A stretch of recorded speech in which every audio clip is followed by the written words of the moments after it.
الإعلامي نشأة الديهي في ساعة فضفضة.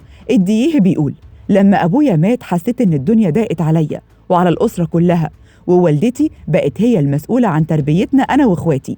ساعتها كنت لسه مخلص الشهادة الإعدادية وكان نفسي أدخل ثانوي عام، لكن الأسرة ضغطت عليا أدخل تعليم فني علشان أساعد في أعباء المعيشة الصعبة، رغم إني كنت متفوق جدا في دراستي.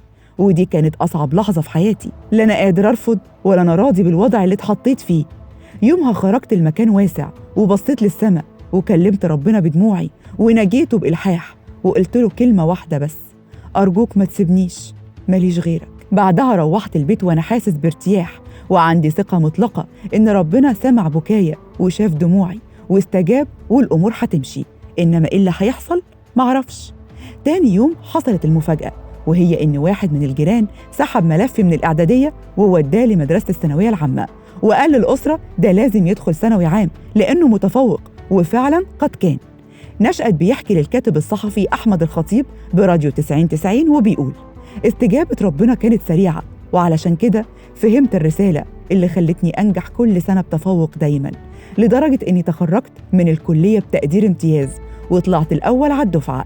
أنا من يومي ماليش واسطة، وواسطتي هي تقديري، وربنا لم يخذلني أبدا، لأن مفيش حاجة طلبتها إلا وخدتها. الديهي بيقول كمان: في 3 مواقف بس بيني وبين ربنا زعلت بسببهم جدا إن طلباتي ما اتحققتش، لكن بعد ما أزعل وأغضب وأعاتب هأكتشف إنه كان مقدر لي الأصلح والأصوب، ولو كان أعطاني اللي بطلبه لكنت ضعت وخسرت. اللغة اللي بيني وبين ربنا بسيطة جدا، بقول له بالدموع وبالكلام: يا رب أنت شايف وعارف، ساعدني. فبيحصل المراد. ربنا هو الحنين، هو الملجأ والملاذ الأول والأخير.